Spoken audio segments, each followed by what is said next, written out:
What's up? This is Nak3d Eli, the mostly unclothed gamer, here with our fourth and maybe final video on ranking, and the third video in the ideal Halo 5 ranking series, where we talk about what we want to have in our Halo 5 system based on the 10 factors that I brought up in the first of this little mini series that we're doing here.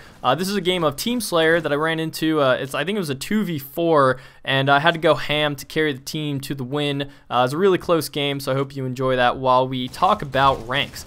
So we left off on credits versus XP, and what I was trying to say, I was trying to make one final point at the end of the video and just completely ran out of time to wrap up credits and XP systems. My point was that you should never, ever get maxed out on one of these systems. So my example for this is in both Halo 4 and Reach.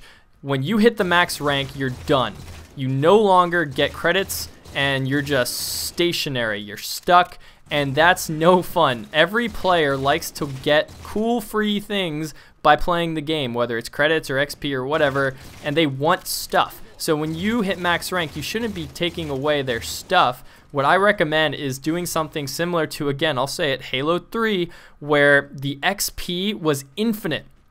So when I go back and play that game now, 6 years after release, and I see guys with 20,000 XP under their belts, that means they've continued playing so much that they have, 20,000 wins or whatever, including double XP. And how awesome would that be that I go into Halo 4 and I can see that this guy has, like a bajillion credits because he has really invested the time into this game. And I think all players are interested in that information, and I think all players wish to experience an eternal ranking system. If you truly want people to invest their lives into your game and just play it forever and ever and ever, then this is the way to do it, is have an infinite ranking system, or to at least have the appearance of infinity by just giving them more credits and showing that they have, X, Y, bajillion credits. Just, make people proud of what they have and make that public information.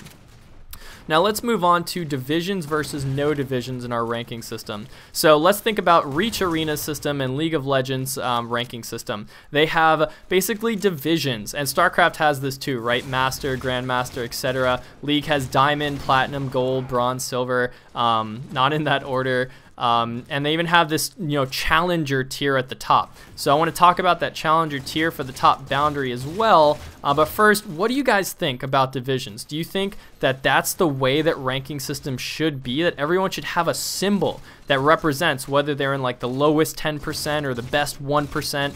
Like, for example, let's say you go into Halo, right? There's a ranking system where you play the first 5 games, and then based on your win-loss ratio, it puts you into a division. And let's say it's just like Reach. Iron to, I don't even remember, God. What was it? Iron, Bronze, Silver, Gold, Onix?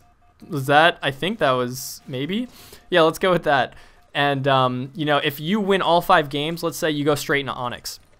And if you win 4, you go into the one under that, Gold. And if you win 3, etc., etc. That's a very simplistic model. I think you should have more games than 5 to really make it accurate, And games in Halo happen really fast, so you can do that. You could do like a 20 to 30 game, what's called placement matches, to decide which division that player goes into. And then from there, they can fight within their division, and they only play against players within their division potentially, or you could have, if they're on the fringe, like low Onix, they could play high Gold or whatever. I think that that's a really powerful system. It has the icon that we talked about, right? The symbol, the status, so players can say, yeah, I'm an Onix player. And it should be so difficult to get into Onix that truly means something. That players are like proud of this rank, and that people are online buying accounts to get this rank, right? That means you've succeeded as a developer in making a meaningful ranking system. When people are actually willing to pay real money to get accounts for it, that is an amazing thing in my book. I mean, it's also a way for players to play a ton of your game and to invest more time into your game, helping people rank up. It's a way to play with friends to help them improve their rank. It's a way to meet people who are in, at your skill level and personalities that you get along with. And then having that social rank, right, that we talked about earlier, showing that if they play like 5,000 doubles games, you could be like, hey, I love doubles too. Why don't we play a bunch of doubles together and try and get like the most XP out of anyone in the world, things like that. Or even low-level people. You can just say like, hey, I noticed that you play like a lot of doubles. We may not be very good, but I bet we'll get along because we like the same stuff, right? This is a great way to make friends, which has been lost. Friendship has been lost on the Xbox Live system due to the party system, but that's a whole nother story.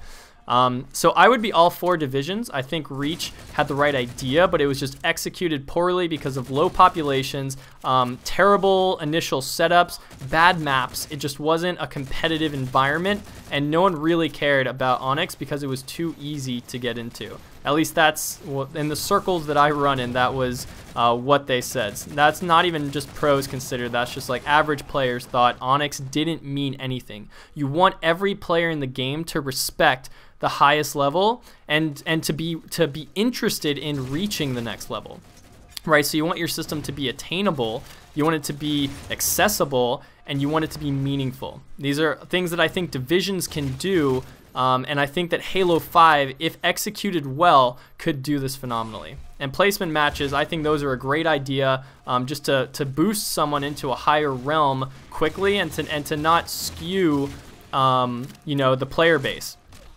And this is also another way that, you know, you won't have boosters and everything, because if you win a lot of games fast, you get to skip that grind all the way up to the top, or at least skip a huge chunk of it, and then just compete with like-minded competitive players. And same thing goes with players who aren't very good, new players picking up the game. If they lose a bunch of placement matches, like let's say 5 in a row, the game could just automatically put them with the lowest level players, and they will have a blast playing against low-level players just like themselves. That's the beauty and advantage of a ranking system.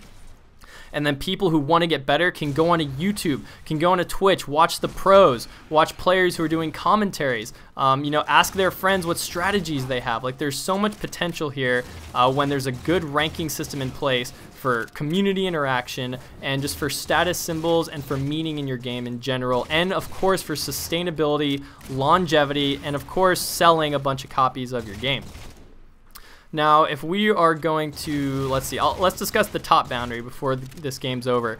So I think that a good ranking system accommodates like the rank experience, the competitive experience for everyone, casual players and competitive players. Casual players, like I said in a previous video, might just want to be better than their friends, or might just want to play low-level people like themselves, mess around and have fun, where people don't really care and try that hard, you know, to win the game.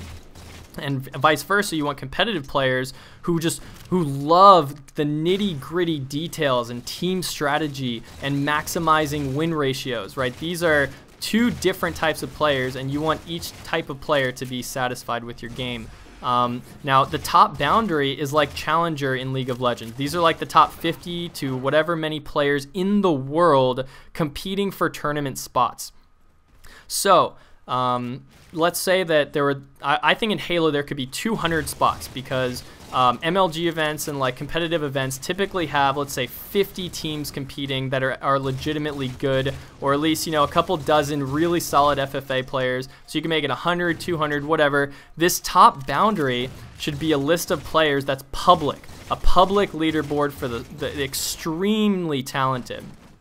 People who everyone can follow if they want to do Twitch or YouTube commentaries. People who can easily get teams by showing that they're on this list. People who can get sponsors and sponsorships more easily by showing that they're on this list. And, you know, again, it's a status symbol. It's players that the community can look up to, that's skill-based. There's just a lot of advantages to having this. I think that by making the in-game experience linked with the competitive esports experience, it gives the developer a little bit more control over their esports, and it also just makes it more exciting for individual players in the game to then get into the esports scene. So lots of advantages by showing off the top boundary of players. So I guess we will have one more video after this where we discuss 3 to 4 more quick things, but that is all I have for now, and I'll be back from holiday vacation shortly with another video in the next couple of weeks. This is Nak3d Eli. Subscribe for more, like the video if you enjoyed it, and thanks so much for watching.